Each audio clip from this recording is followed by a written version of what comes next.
정숙은 추석 아침 일찍 눈을 떴습니다. 창밖으로 들어오는 가을 햇살이 방 안을 따뜻하게 비추고 있었죠.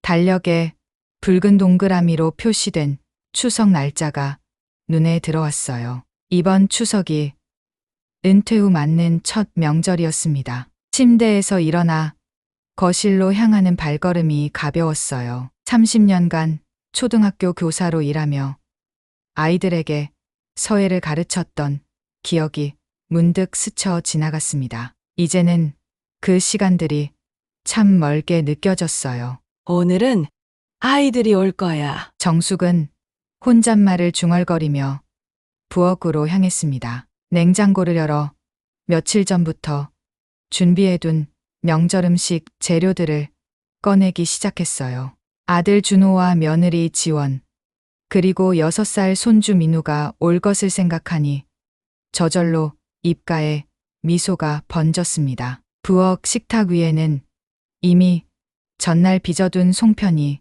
예쁘게 담겨 있었어요. 정성스레 준비한 나물들과 과일도 가지런히 놓여 있었죠. 정숙은 앞치마를 메고 갈비찜을 준비하기 시작했습니다. 손주 민우가 가장 좋아하는 음식이었으니까요. 민우가 이거 보면 얼마나 좋아할까? 갈비에 양념을 발라 끓이는 동안 정숙의 머릿속은 손주 생각으로 가득 찼어요. 지난번 본 지가 벌써 2달이 넘었네요. 준호 부부는 SNS 인플루언서로 활동하느라 바쁘다며 자주 찾아오지 않았습니다. 정숙이 갈비찜을 끓이고 있을 때 휴대폰 알림음이 울렸어요. 재빨리 손을 닦고 휴대폰을 확인했습니다. 아들 준호에게서 온 메시지였어요. 엄마, 이번 추석에는 저희가 호텔에 묵기로 했어요. 전통 명절 콘셉트로 SNS 콘텐츠를 만들어야 해서요. 죄송해요. 정숙의 손에서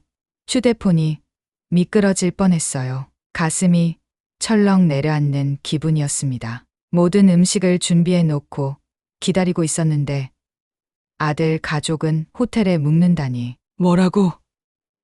호텔에 묵는다고? 정숙은 다시 메시지를 읽어보았습니다. 눈앞이 흐릿해졌어요. 정성껏 준비한 모든 것이 헛수고가 될 것 같은 서운함이 밀려왔습니다. 그래도 혹시나 하는 마음에 답장을 보냈어요. 호텔에 묵는 건 알겠는데 집에 들러서 잠시라도 얼굴 볼 수 있을까? 몇 분 후 답장이 왔지만 준호가 아닌 며느리 지원이었습니다. 어머님, 저희 호텔에서 콘텐츠 촬영 일정이 꽉 차서요. 시간이 되면 연락드릴게요. 차가운 문자에 정숙의 가슴에 서리가 내리는 것 같았어요. 자신도 모르게 한숨이 터져 나왔습니다. 부엌 창문으로 들어오는 햇살이 갑자기 따갑게 느껴졌어요. 정숙은 잠시 멍하니 서 있다가 조용히 앞치마를 벗었습니다. 끓고 있던 갈비찜을 불에서 내리고 뚜껑을 덮었어요. 그리고는 거실 소파에 힘없이 주저앉았습니다. 잠시 후 택배 알림음이 울렸어요. 현관으로 향하는 발걸음은 무거웠습니다. 문을 열자 택배 상자 하나가 놓여 있었어요. 상자를 들고 들어와 열어보니 고급 화장품 세트와 쪽지가 들어 있었습니다. 어머님, 명절 잘 보내세요. 저희는 호텔에서 찍은 콘텐츠가 꼭 필요해요. 죄송하지만 팔로워들이 기다리고 있어요. 지원. 정숙의 손이 부들부들 떨렸어요. 자기들은 SNS 콘텐츠 찍느라 바쁘다면서 화장품만 보내면 된다고 생각하는 걸까요? 마음속에서 뭔가가 툭 하고 끊어지는 기분이었습니다. 화장품 세트를 들고 있자니 갑자기 생각이 났어요. 호텔이면 어쩌면 찾아갈 수 있을지도 모른다고요. 적어도 손주 민우라도 보고 싶었습니다. 정숙은 서둘러 화장대 앞에 앉았습니다. 오랜만에 화장을 하고 단정한 옷으로 갈아입었어요. 거울 속 자신의 모습을 바라보니 긴장된 표정이 역력했습니다. 두 뺨에 살짝 홍조를 더하고 머리를 정돈했어요. 괜찮아. 잠깐만 보고 올 거야. 혼잣말을 하며 정숙은 핸드백을 챙겼습니다. 며느리가 알려준 호텔 이름을 메모해 두었던 종이를 가방에 넣고 현관을 나섰어요. 택시를 타고 호텔에 도착했을 때 정숙의 심장은 빠르게 뛰고 있었습니다. 호텔 로비는 화려하고 세련된 분위기였어요. 이런 곳에서 전통 명절을 찍는다는 게 아이러니하게 느껴졌습니다. 리셉션에서 아들 이름으로 객실을 물어봤지만 개인정보라며 알려주지 않았어요. 막막한 마음에 아들에게 전화를 걸었습니다. 준호야. 엄마야. 나 지금 너희 호텔 로비에 와 있어. 전화 너머로 준호의 놀란 목소리가 들려왔어요. 엄마, 왜 갑자기 오셨어요? 우리 지금 촬영 중인데. 그냥 민우라도 잠깐 보고 싶어서. 오래 안 있을게. 잠시 침묵이 흘렀습니다. 그리고 전화기 너머로 며느리 지원의 목소리가 들려왔어요. 어머님, 지금은 정말 안 돼요. 촬영 중이라 방해되면 곤란해요. 다음에 봐요. 정숙은 입술을 깨물었습니다. 목구멍까지 차오르는 서운함을 간신히 삼켰어요. 그래, 그럼 다음에 보자. 전화를 끊고 나니 갑자기 로비가 춥게 느껴졌습니다. 마치 이 화려한 공간에 자신만 동떨어진 존재 같았어요. 정숙은 무거운 발걸음으로 호텔을 나왔습니다. 돌아오는 택시 안에서 창밖을 바라보며 정숙은 생각에 잠겼어요. 그동안 자식을 위해 모든 것을 바쳐왔는데 이제는 방해가 되는 존재가 되었나 봅니다. 목 뒤로 뜨거운 것이 차올랐지만 눈물을 참았어요. 집에 돌아오자 다시 고요함이 정숙을 감쌌습니다. 준비해둔 명절 음식들이 식어버린 채 그대로 놓여 있었어요. 정숙은 혼자서 제사상을 차렸어요. 남편이 세상을 떠난 지 오래되었지만 해마다 추석에는 제사를 지내왔습니다. 오늘은 유독 쓸쓸했어요. 여보, 이번 추석은 우리 둘뿐이네요. 제사를 마치고 나서 정숙은 텅 빈 집을 바라보았습니다. 벽에 걸린 가족 사진이 눈에 들어왔어요. 준호가 대학에 합격했을 때 찍은 사진이었습니다. 그때는 모두 행복해 보였는데 정숙은 문득 서재 쪽으로 발걸음을 옮겼어요. 오래된 캐비닛을 열어 먼지 쌓인 나무 상자를 꺼냈습니다. 서의 도구함이었어요. 은퇴한 후로는 거의 열어보지 않았던 것입니다. 상자를 열자 먹과 붓, 벼루가 정갈하게 놓여 있었습니다. 정숙은 조심스럽게 붓을 꺼내 손에 쥐었어요. 이 붓으로 수많은 글씨를 써왔고 많은 아이들에게 서예를 가르쳤었죠. 내가 언제부터 붓을 놓았던 걸까? 정숙은 붓을 들고 있자니 문득 학교에서 아이들에게 서예를 가르치던 시간이 그리워졌어요. 그때는 분명 행복했습니다. 아이들의 맑은 눈동자와 진지하게 붓을 잡던 작은 손길들. 그 시절에는 자신의 존재 가치를 느낄 수 있었어요. 하지만 지금은 어떤가요?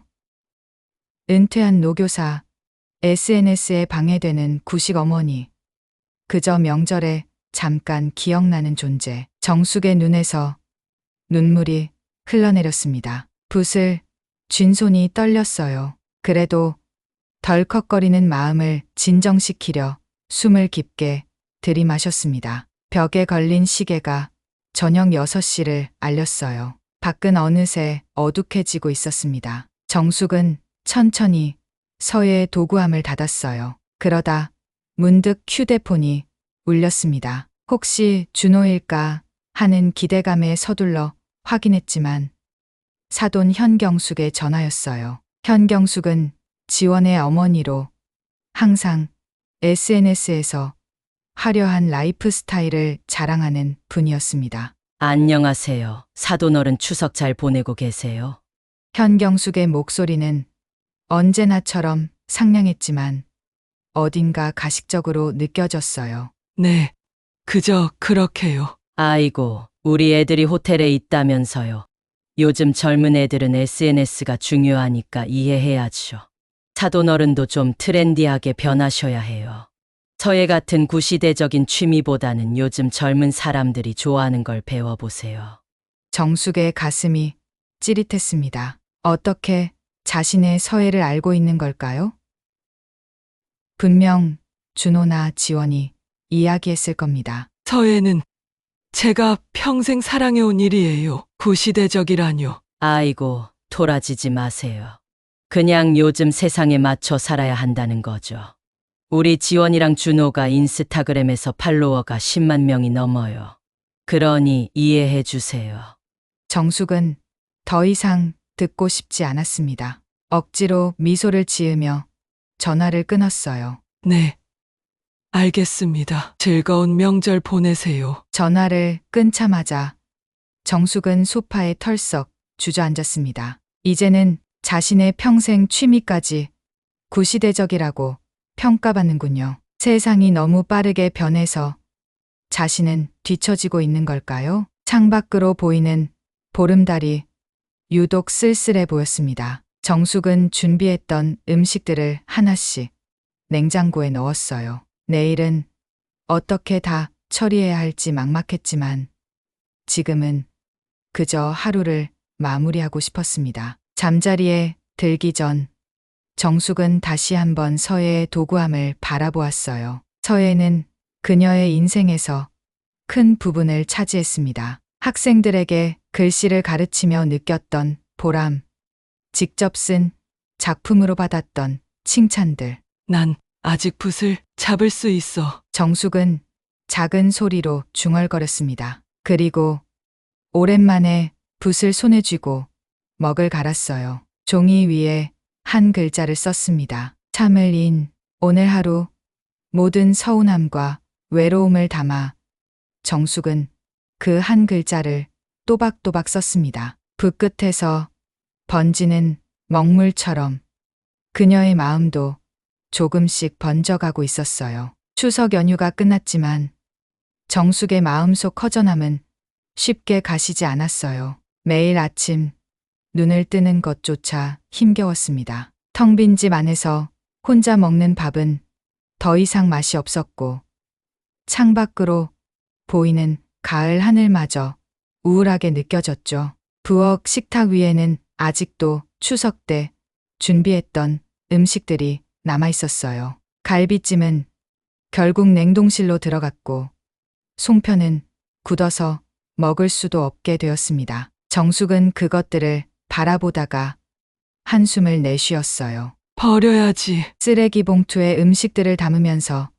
정숙의 눈가에 눈물이 맺혔습니다. 이렇게 허무하게 끝나버린 명절이 너무 서러웠어요. 그때 전화벨이 울렸습니다. 평소라면 반가웠을 소리지만 요즘은 전화 받기도 귀찮았어요. 혹시 준호나 지원에게서 온 전화일까 하는 생각에 잠시 망설였지만 마지못해 전화를 받았습니다. 여보세요? 정숙의 목소리는 힘이 없었어요. 정수가 난데 미경이. 윤미경의 밝은 목소리가 수화기 너머로 들려왔습니다. 30년 지기 친구이자 같은 학교에서 근무했던 동료 교사였죠. 은퇴 후에도 자주 연락하며 지냈지만 요즘은 정숙이 연락을 잘 안 했어요. 미경아, 그 이름을 부르는 순간 정숙의 목소리가 떨렸습니다. 오랜 친구 앞에서는 강한 척할 필요가 없었어요.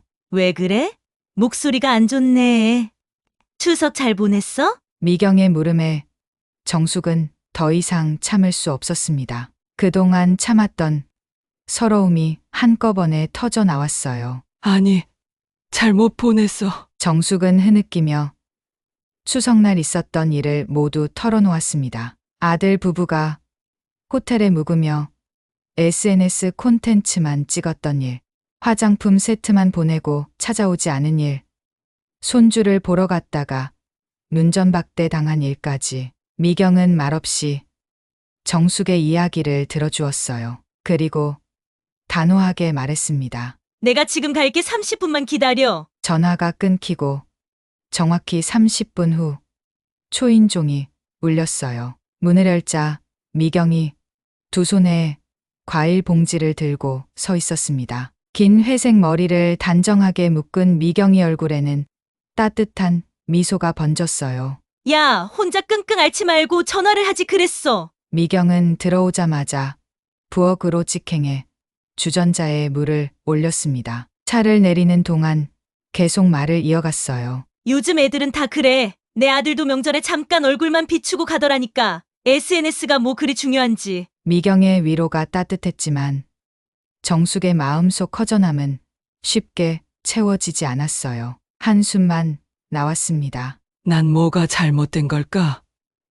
구시대적인가? 미경은 차를 내려 정숙 앞에 놓으며 단호하게 고개를 저었어요. 무슨 소리야? 너가 구시대적이라니? 오히려 내가 가진 재능은 요즘 다시 각광받고 있어. 정숙은 의아한 표정으로 미경을 바라봤습니다. 무슨 재능? 서예 말이야. 요즘 젊은 사람들도 전통 문화에 관심이 많아졌어. 특히 명필이었던 너 같은 사람이 귀한 시대라고. 미경의 말에 정숙은 쓴웃음을 지었어요. 서예라니. 오래전에 잊어버린 일이었습니다. 그런 건 옛날 일이야, 이제는.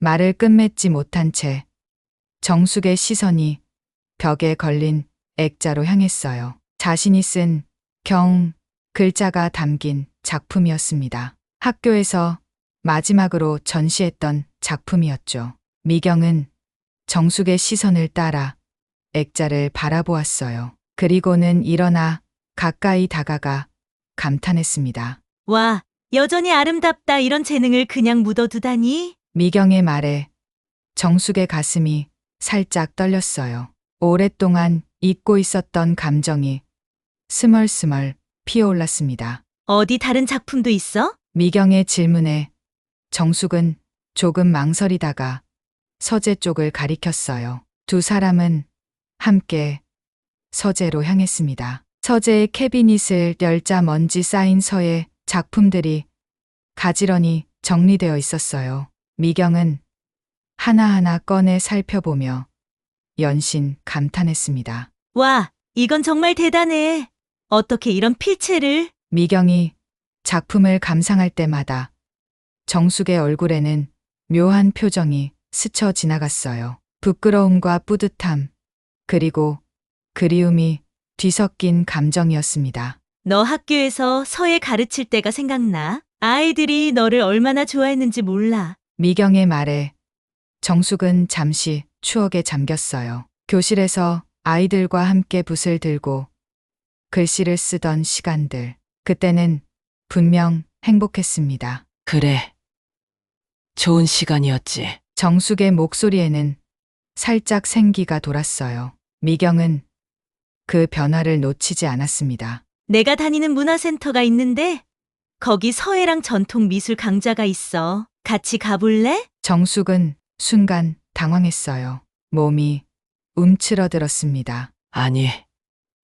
난 이제 나이도 많고 무슨 소리야? 우리 같은 사람들이 배우러 가는 거라고. 오히려 내가 가르칠 수 있을 정도잖아. 미경의 열정적인 설득에 정숙은 고개를 저었어요. 하지만 내심 궁금한 마음도 들었습니다. 다시 붓을 잡는다면 어떨까? 한 번만 구경이라도 가자? 응? 미경은 정숙의 손을 꼭 잡았어요. 그 따뜻한 손길에 정숙의 마음이 조금씩 열리기 시작했습니다. 그냥 구경만 간다고? 미경은 환하게 웃으며 고개를 끄덕였어요. 물론이지. 부담 갖지 마. 이틀 후 정숙은 미경과 함께 문화센터를 찾았습니다. 마음 한구석에서는 여전히 불안함이 있었지만 오랜만에 집을 나서니 기분이 좋았어요. 문화센터 로비는 예상보다 현대적이고 밝은 분위기였습니다. 다양한 연령대의 사람들이 오가고 있었어요. 정숙은 조심스럽게 주변을 둘러보았습니다. 서예 교실은 저쪽이야. 가볼까? 미경을 따라 서예 교실로 향하는 정숙의 발걸음은 점점 가벼워졌어요. 문을 열고 들어가자 은은한 먹 향기가 코끝을 스쳤습니다. 그 순간 정숙의 가슴이 두근거렸어요. 오랫동안 잊고 있었던 향기였습니다.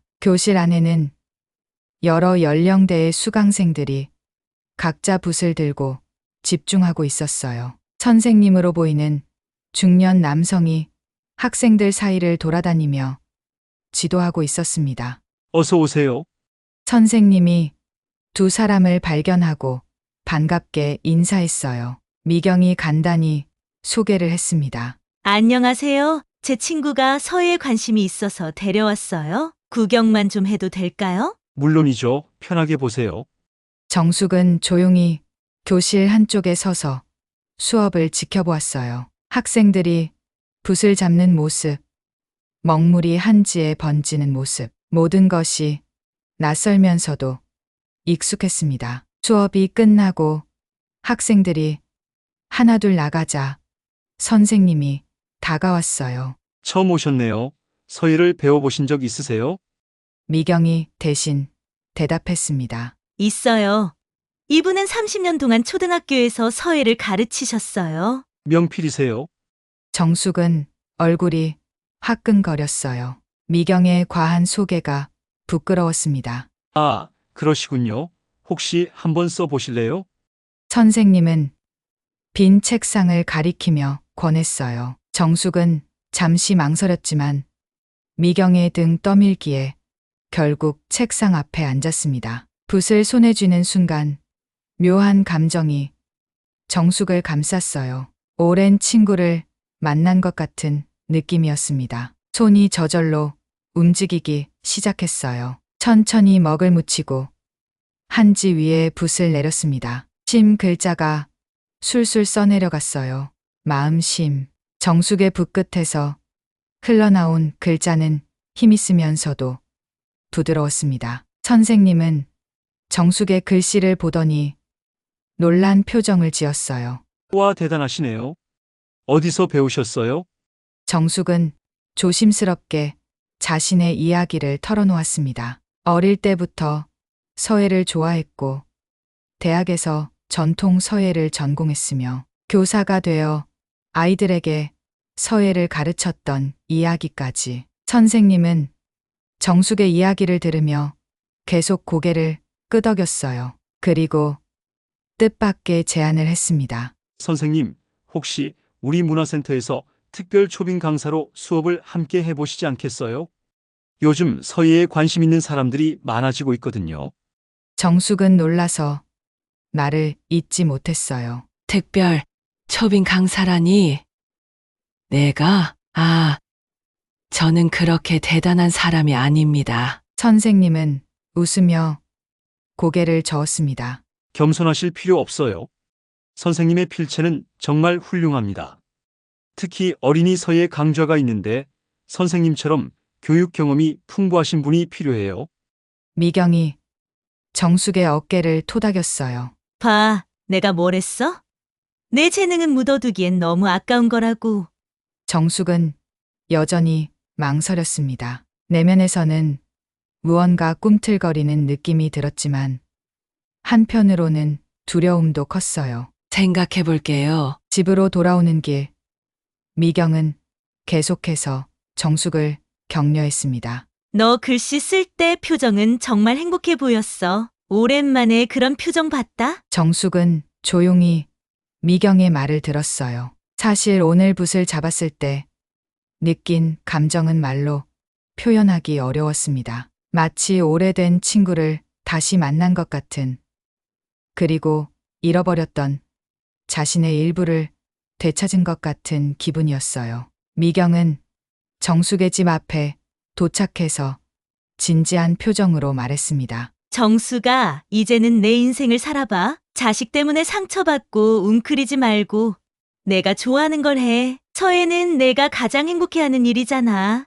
미경의 말이 정숙의 가슴 깊은 곳을 찔렀어요. 무언가가 툭 하고 끊어지는 듯한 느낌이 들었습니다. 그동안 자신을 억누르고 있던 무언가가 풀리는 기분이었어요. 미경아, 고마워. 집에 돌아온 정숙은 다시 서재로 향했습니다. 추석날 밤에 꺼냈던 서예의 도구함을 다시 열었어요. 붓과 먹, 벼루와 한지, 모든 것이 그대로 있었습니다. 정숙은 이번에는 망설이지 않고 도구들을 꺼냈어요. 먼지를 조심스럽게 털어내며 하나하나 살폈습니다. 오래된 도구들이었지만 여전히 사용하기에 좋은 상태였어요. 먹을 갈고 붓을 손에 쥐었습니다. 이번에는 어떤 글자를 쓸까 고민하다가 정숙은 미소를 지었어요. 새로울 신.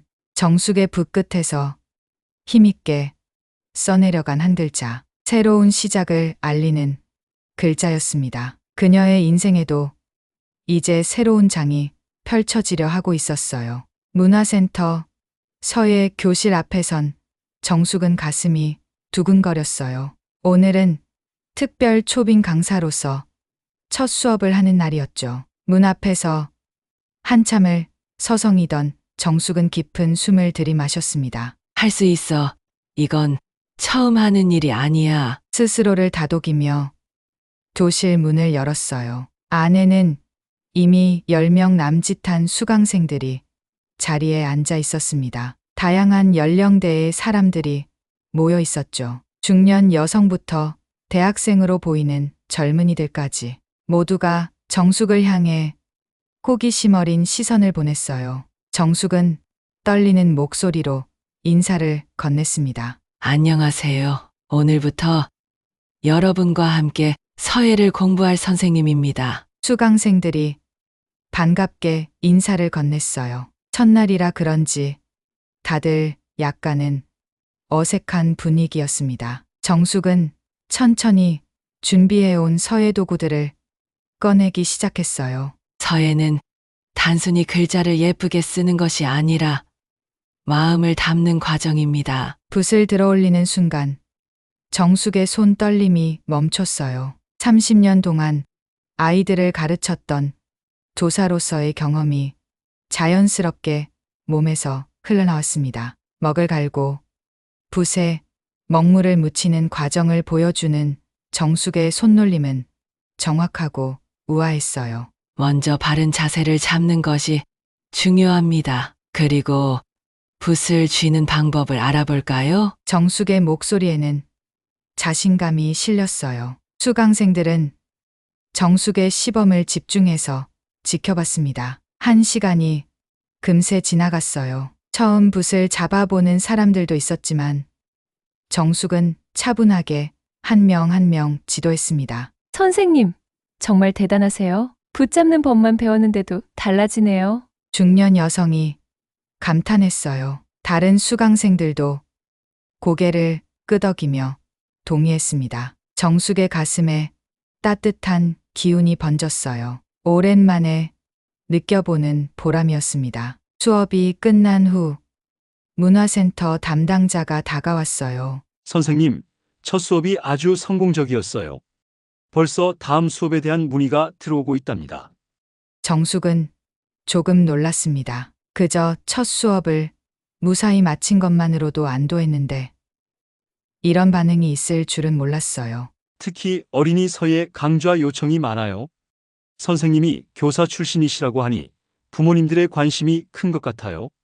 어린이 서예 강좌라. 정숙의 마음이 설렜어요. 학교에서 아이들에게 서예를 가르치던 시절이 그리웠습니다. 생각해 볼게요. 집으로 돌아오는 길, 정숙의 발걸음은 가벼웠어요. 오랜만에 느껴보는 성취감이 가슴을 가득 채웠습니다. 미경에게 전화를 걸어 오늘 있었던 일을 들려주고 싶었어요. 미경아, 나 첫 수업 끝났어. 미경의 환호성이 수화기 너머로 들려왔습니다. 와, 정말. 어땠어?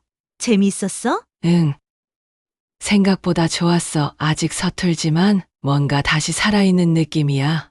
이야기를 나누면서 정숙은 문득 깨달았어요. 오랜만에 자신의 목소리에 생기가 돌았다는 것을요. 추석 이후 줄곧 가라앉아 있던 목소리가 아니었습니다. 일주일이 지나고 정숙의 서예 수업은 소문이 나기 시작했어요. 수강생이 늘어났고 어린이 강좌도 개설되었습니다. 아이들을 가르치는 일은 정숙에게 특별한 기쁨을 주었어요. 선생님, 제가 쓴 글씨 예쁘죠? 7살쯤 되어 보이는 소녀가 자랑스럽게 작품을 들어 보였습니다. 삐뚤빼뚤하지만 정성 들인 흔적이 역력한 글씨였어요. 와, 정말 예쁘구나. 내 마음이 그대로 글씨에 담겼네. 아이의 눈이 반짝였어요. 정숙은 그 순간 자신이 왜 서예를 좋아했는지,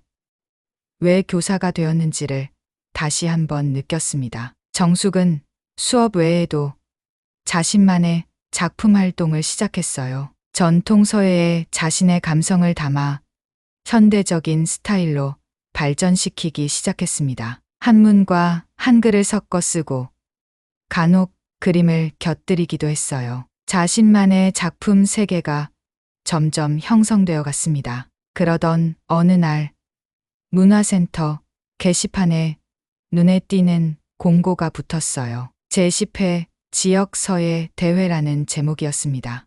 선생님, 한번 나가보시는 게 어떨까요? 선생님 작품이라면 충분히 수상할 수 있을 것 같은데요. 문화센터 담당자의 제안에 정숙은 망설였어요. 대회라니. 누군가와 경쟁한다는 생각은 부담스러웠습니다. 미경은 전화로 이 소식을 듣고는 단호하게 말했어요. 당연히 나가야지. 왜 망설여? 내 실력을 좀 더 많은 사람들이 알아봐야 해. 나 같은 늙은이가 무슨. 그런 소리 하지 마. 나이는 숫자에 불과해. 내 붓끝에서 피어나는 작품들은 정말 아름다워. 미경의 격려에 용기를 얻은 정숙은 참가 신청서를 제출했어요. 대회까지는 한 달 정도 시간이 있었습니다. 정숙은 매일 밤 작품 구상에 몰두했어요. 어떤 작품을 출품할지, 어떤 글씨체를 사용할지 고민했습니다. 문득 아들 준호에게 이 소식을 알리고 싶다는 생각이 들었어요. 명절 이후로 연락을 하지 않았지만 대회 참가는 충분히 나눌 만한 소식이라고 느꼈습니다. 정숙은 용기를 내어 준호에게 전화를 걸었어요. 몇 번의 신호음 끝에 준호가 전화를 받았습니다. 엄마, 웬일이에요? 준호의 목소리는 놀란 듯했어요. 정숙은 잠시 말문이 막혔지만 이내 마음을 가다듬었습니다. 준호야, 잘 지내니? 그냥 안부 전하려고. 그리고 내가 서예 대회에 참가하게 됐어. 전화기 너머로 잠시 침묵이 흘렀어요. 그리고 준호의 의아한 목소리가 들렸습니다. 서예 대회요? 엄마, 무슨 서예예요? 요즘 누가 그런 걸 해요? 정숙의 가슴이 철렁 내려앉았어요. 아들의 한마디에 기대했던 기쁨이 순식간에 사그라들었습니다. 그냥 문화센터에서 서예를 가르치게 됐는데 대회가 있어서. 아, 네, 그렇군요. 근데 엄마, 저희 지금 콘텐츠 촬영 중이라서요. 나중에 다시 연락드릴게요. 통화가 끊기고 정숙은 한동안 멍하니 앉아 있었어요. 마음이 무너져 내리는 느낌이었습니다. 아들에게조차 자신의 기쁨을 나눌 수 없다는 사실이 너무 서글펐어요. 그날 밤 정숙은 잠을 이루지 못했습니다. 마음 한구석이 아팠어요. 하지만 이내 결심했습니다. 더 이상 다른 사람의 인정을 바라지 않겠다고요. 이제는 자신만을 위한 서예를 하겠다고 다짐했어요. 다음 날 미경이 정숙의 집을 찾아왔습니다. 언제나처럼 밝은 표정이었지만 정숙을 보자 표정이 변했어요. 무슨 일 있었니? 안색이 안 좋아? 정숙은 어제 있었던 일을 털어놓았어요. 미경은 고개를 끄덕이며 들었습니다. 그 녀석 너무한다. 근데 정수가 너 스마트폰으로 SNS 볼 줄 알지? 뭐 좀 보여줄 게 있어. 미경은 자신의 휴대폰을 꺼내 정숙에게 건넸어요. 화면에는 준호의 아내 지원의 인스타그램 페이지가 열려 있었습니다. 최근 게시물 중 하나의 글이 눈에 띄었어요. 시댁에서는 여전히 한문과 서예. 우리 아들은 더 현대적인 교육을 받을 거예요. 샵 구시대적인 교육, 노 샵 현대적인 육아. 정숙의 손이 떨렸어요.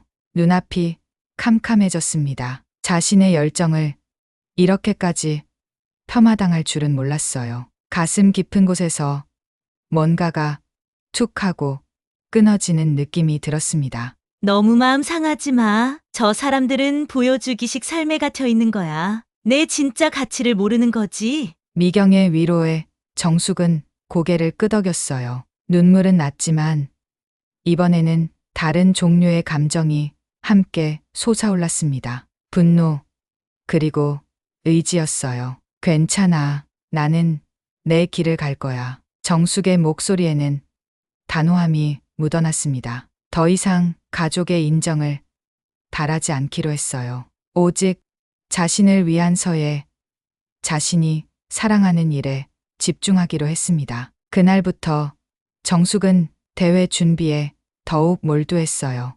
밤늦게까지 붓을 들고 연습했습니다. 온갖 감정을 붓 끝에 담아 한지 위에 풀어놓았어요. 서운함, 슬픔, 그리고 새로운 시작에 대한 희망까지 모든 것이 먹물처럼 번져나갔습니다. 늙음이란 새로운 시작이다. 정숙이 선택한 대회 출품작의 주제였어요. 자신의 인생을 담은 문구였습니다. 미경은 몰래 정숙의 연습 과정을 영상으로 담았어요. 그리고는 문화센터 수강생들과 함께 단체 채팅방을 만들었습니다. 정숙 선생님을 위한 응원단을 만들어요. 대회 당일 깜짝 응원하면 어떨까요? 모두가 열렬히 동의했어요. 정숙을 향한 따뜻한 마음이 모여들기 시작했습니다. 대회가 가까워질수록 정숙의 마음은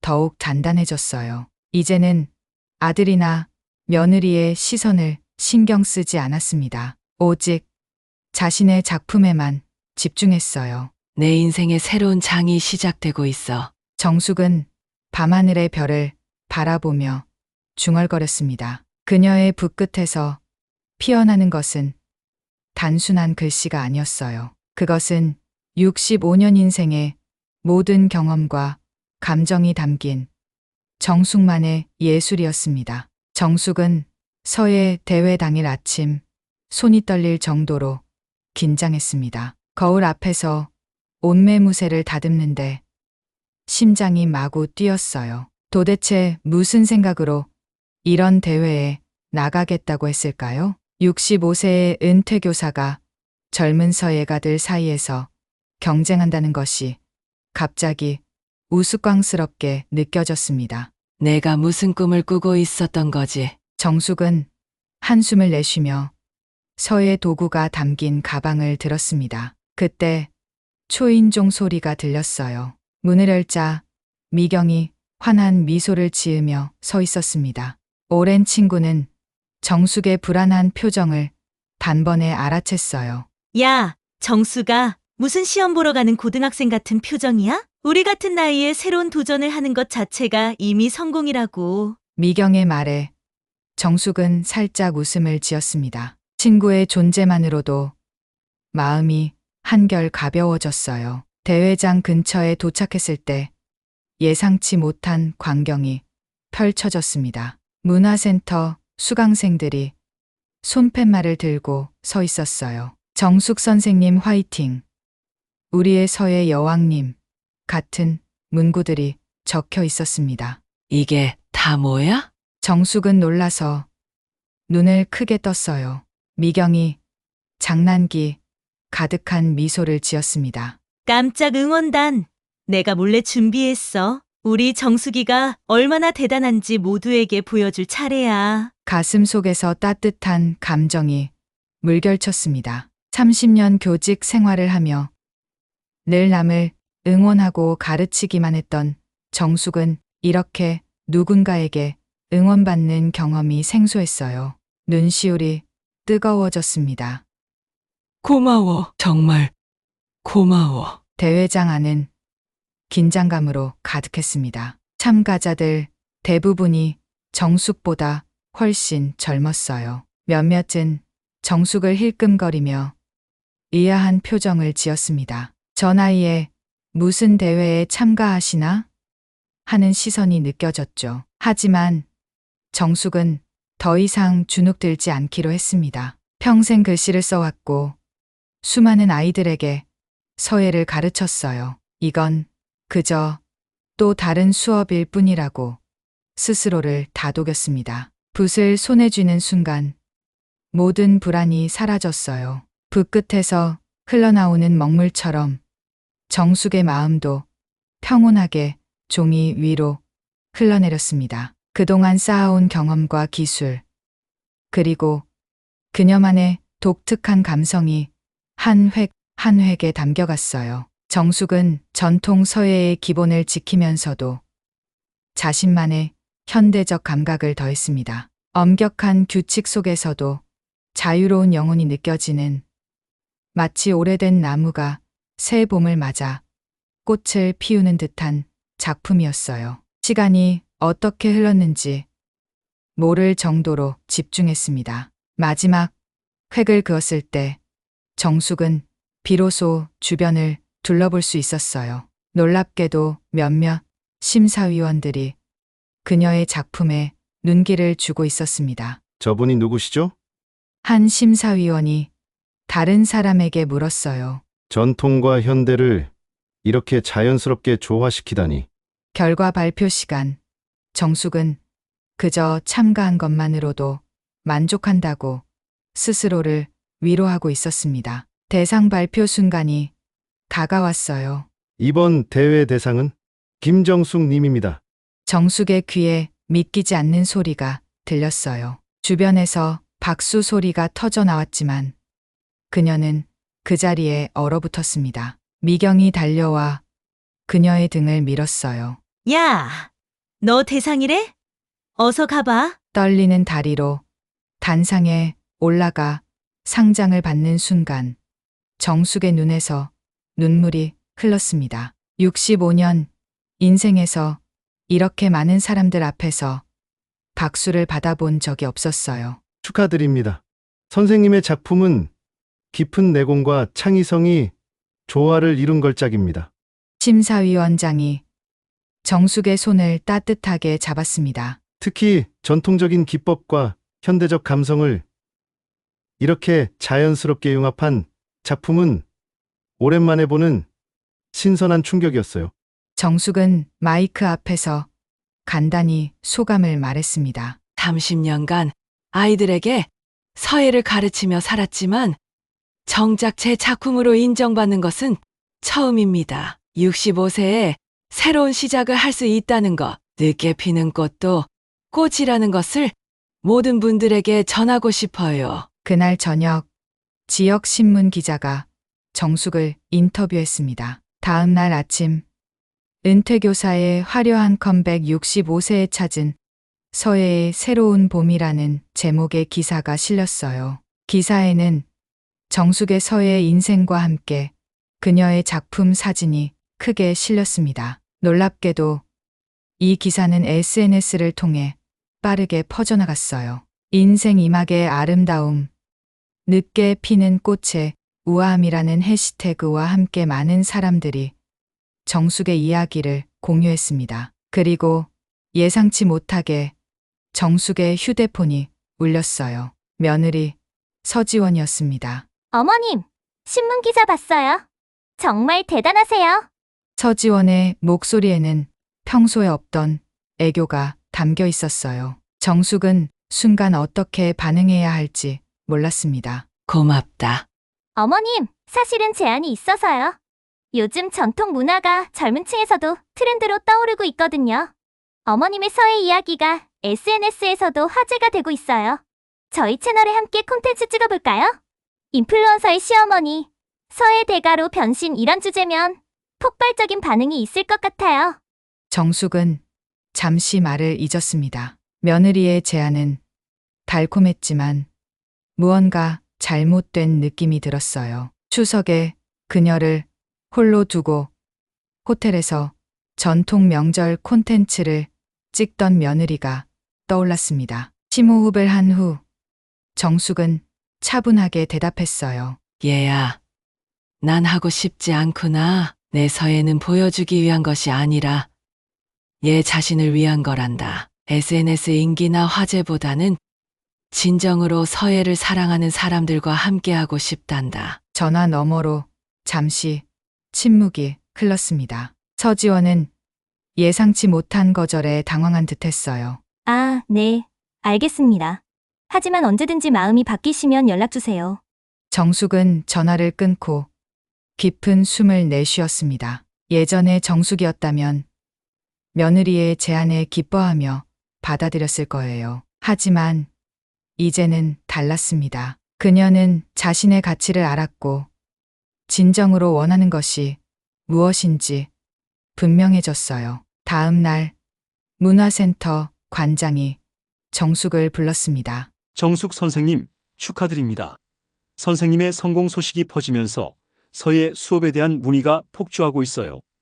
선생님만의 서예 교실을 따로 개설하면 어떨까요? 정숙의 붓길이라는 이름은 어떠세요?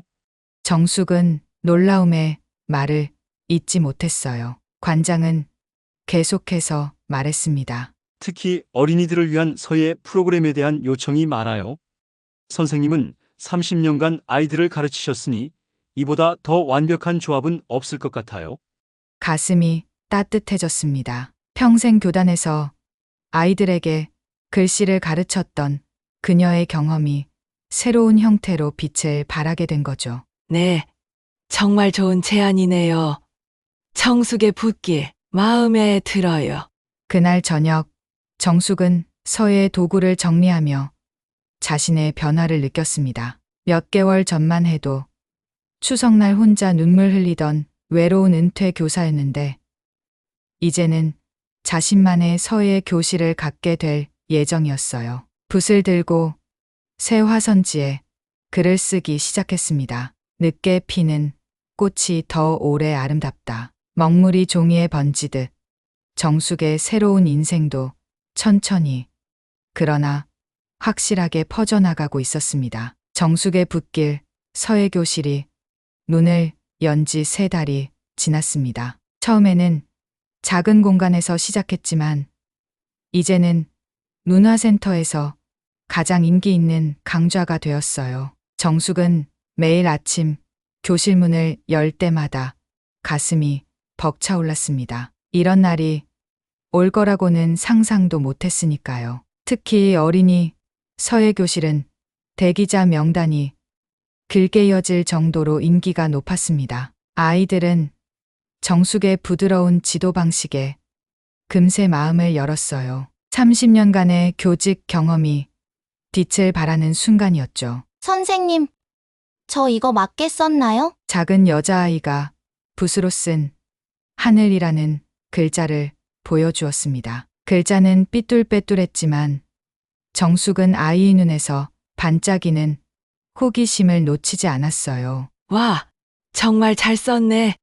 하늘이 정말 넓고 자유롭게 느껴지는 글씨구나. 정숙의 말에 아이의 얼굴이 환하게 밝아졌습니다. 이런 순간들이 정숙의 하루를 빛나게 만들었어요. 문화센터 관장은 정숙에게 개인 전시회를 제안했습니다. 처음에는 너무 부담스러워 거절했지만 수강생들과 미경의 끊임없는 응원에 정숙은 용기를 내어 전시회를 준비하기 시작했어요. 정수가 내 작품은 정말 특별해. 전통 서예의 깊이와 현대적 감각이 어우러진 내 스타일은 많은 사람들에게 영감을 줄 거야. 미경의 말에 정숙은 살며시 웃었습니다. 예전에는 누군가의 칭찬에 어색해하고 부정했지만 이제는 자신의 가치를 인정할 수 있게 되었어요. 전시회 준비는 생각보다 많은 노력이 필요했습니다. 밤늦게까지 작품을 완성하고 전시 구성을 고민하는 나날이 이어졌어요. 하지만 정숙은 이 모든 과정이 즐거웠습니다. 자신이 사랑하는 일을 위해 밤을 새우는 것이 행복했으니까요. 전시회 개막식 날 아침, 정숙은 평소보다 일찍 일어났습니다. 거울 앞에 서서 오랜만에 화장을 하고 특별히 구입한 한복을 입었어요. 거울 속 자신의 모습이 낯설게 느껴졌습니다. 주름진 얼굴에 약간의 화장을 한 65세 여성. 하지만 그 눈빛은 20대 청년처럼 빛나고 있었죠. 이제야 진짜 내 모습을 찾은 것 같아요. 정숙은 거울 속 자신에게 속삭였습니다. 갤러리에 도착했을 때 이미 많은 사람들이 기다리고 있었어요. 문화센터 수강생들, 동네 주민들, 지역 예술가들까지. 정숙은 갑자기 가슴이 두근거렸습니다. 이렇게 많은 사람들 앞에서 자신의 작품을 선보인다는 것이 실감나지 않았어요. 정숙 선생님, 드디어 이날이 왔네요. 갤러리 관장이 반갑게 정숙을 맞이했습니다. 그의 밝은 미소에 정숙도 긴장을 조금 풀 수 있었어요. 네, 꿈만 같아요. 이렇게 많은 분들이 오실 줄은 몰랐어요. 개막식이 시작되고 정숙은 짧은 인사말을 준비했습니다. 떨리는 마음을 진정시키며 마이크 앞에 섰어요. 오늘 이 자리에 와주신 모든 분들께 감사드립니다. 65년을 살아오면서 제 작품으로 전시회를 열게 될 거라고는 상상도 못했어요. 늦은 나이에 시작한 도전이지만 이 과정에서 느낀 행복과 성취감은 그 어느 때보다 크답니다. 정숙의 진심 어린 말에 참석자들은 따뜻한 박수를 보냈습니다. 그때 갤러리 입구에서 익숙한 얼굴이 보였어요. 아들 준호와 손주 민우였습니다. 정숙의 심장이 빠르게 뛰기 시작했습니다. 준호는 어색한 표정으로 다가왔습니다. 손주 민우는 호기심 가득한 눈으로 주변을 둘러보고 있었어요. 엄마, 축하해요. 준호의 목소리는 작았지만 진심이 담겨 있었습니다. 정숙은 잠시 말을 잇지 못했어요. 추석 이후로 아들과 제대로 대화를 나눈 적이 없었으니까요. 고마워. 준호야, 너희가 올 줄은 몰랐어. 준호는 민우의 어깨에 손을 얹으며 말했습니다. 민우가 할머니 전시회에 꼭 가보고 싶다고 했어요. 사실 저도 엄마의 작품이 궁금했고요. 정숙은 민우에게 몸을 숙여 안아주었습니다. 손주의 따뜻한 체온이 전해지자 눈시울이 뜨거워졌어요. 할머니, 이거 다 할머니가 그린 거예요? 민호의 눈이 동그랗게 커졌습니다. 응, 할머니가 쓴 글씨야. 그림 같은 글씨라고 할 수 있지. 민우는 작품들을 하나하나 살펴보며 감탄했습니다. 우와, 정말 멋있어요. 나도 할머니처럼 이런 글씨 쓰고 싶어요. 정숙의 가슴이 벅차올랐습니다. 손주의 입에서 나온 그 말 한마디가 얼마나 큰 위로가 되었는지 모릅니다. 준호는 전시장을 천천히 둘러보며 작품 앞에 오래 서 있었습니다. 그러다 문득 한 작품 앞에서 멈췄어요. 가족이라는 글자를 여러 스타일로 변형한 작품이었습니다. 엄마 이런 멋진 재능이 있는지 몰랐어요. 정말 미안해요. 준호의 목소리가 떨렸습니다. 정숙은 아들의 어깨에 손을 얹었어요. 괜찮아. 나도 이제야 알게 된걸. 준호는 잠시 망설이다 말을 이었습니다. 지원이는 오늘 일이 있어서 못 왔지만 사실 아내도 많이 반성하고 있어요. 저희가 너무 SNS에만 집중했던 것 같아요. 정숙은 아들의 말에 깊이 생각하지 않기로 했습니다. 오늘은 그저 이 순간을 즐기고 싶었으니까요. 그래, 이해해. 다음에 함께 오면 되지. 정숙과 준호, 민우는 함께 전시장을 돌아다녔습니다. 민우는 할머니의 손을 꼭 잡고 작품마다 질문을 쏟아냈어요. 정숙은 손주에게 서예의 기본적인 원리를 설명해주며 행복한 시간을 보냈습니다. 전시회는 예상 이상으로 성공적이었습니다. 지역 신문에서도 황혼의 나이에 피어난 예술 꽃이라는 제목으로 정숙의 전시회를 크게 다뤘어요. 몇몇 작품은 판매되기도 했고 다른 갤러리에서도 전시 제안이 들어왔습니다. 전시회가 끝난 후 미경이 정숙에게 특별한 제안을 했어요. 정수가, 우리 해외 전통 문화 체험 여행 가지 않을래? 일본과 중국의 서예 명소를 돌아보는 거야. 우리 나이에 이런 기회가 또 있을까? 정숙은 잠시 생각에 잠겼습니다. 예전에 정숙이라면 내가 무슨 이라며 바로 거절했을 텐데 이제는 달랐어요. 좋아. 미경아 가자. 우리 인생에 새로운 모험을 시작하자. 두 친구는 웃으며 손을 마주 잡았습니다. 청춘의 끝에서 새로운 청춘을 발견한 기분이었어요. 그날 밤 정숙은 서예일기장을 펼쳤습니다. 붓에 먹물을 묻히고 천천히 글을 써내려갔어요. 늦게 피는 꽃이 올해 아름답다. 내 인생의 가장 화려한 계절은 지금부터. 먹향이 가득한 방 안에서 정숙의 얼굴에 평온한 미소가 번졌습니다. 몇 주 후 정숙의 서예 교실은 더 넓은 공간으로 이전했습니다. 특히 어린이 서예 수업은 더욱 확장되었어요. 그 중에는 특별한 학생이 있었습니다. 바로 손주 민우였어요. 할머니, 이렇게 하면 되나요? 민우가 조심스럽게 붓을 움직이며 물었습니다. 정숙은 민우의 손을 부드럽게 잡아주었어요. 그래. 미우야 붓은 천천히 하지만 자신감 있게 움직여야 해. 마치 춤을 추듯이. 민우의 옆에는 다른 아이들도 진지하게 글씨를 쓰고 있었습니다. 정숙은 교실을 둘러보며 깊은 만족감을 느꼈어요. 평생 교단에서 아이들을 가르쳤지만 이렇게 자신의 열정을 온전히 나눌 수 있는 공간은 처음이었으니까요. 선생님, 저희 부모님이 선생님 수업 너무 좋다고 인스타그램에 올렸대요. 이제 더 많은 친구들이 올 거래요. 한 아이의 말에 정숙은 미소를 지었습니다. SNS, 한때는 그것 때문에 상처받았지만 이제는 그저 하나의 도구일 뿐이라는 걸 알게 되었어요. 중요한 건 그 안에 담기는 진심이니까요. 수업이 끝난 후 정숙은 교실 창가에 앉아 붓을 정리했습니다. 창밖으로 저녁 노을이 아름답게 물들고 있었어요. 노을빛은 먹물처럼 하늘에 번져갔습니다. 정숙은 문득 자신의 인생이 이 노을과 닮았다고 생각했어요. 해가 지기 직전에 황혼이 가장 아름답듯이 그녀의 인생도 황혼기에 가장 찬란하게 빛나고 있었으니까요. 미경이 차를 가지고 와서 창문을 두드렸습니다. 오늘은 해외여행 계획을 세우기로 한 날이었어요. 준비됐어? 정수가?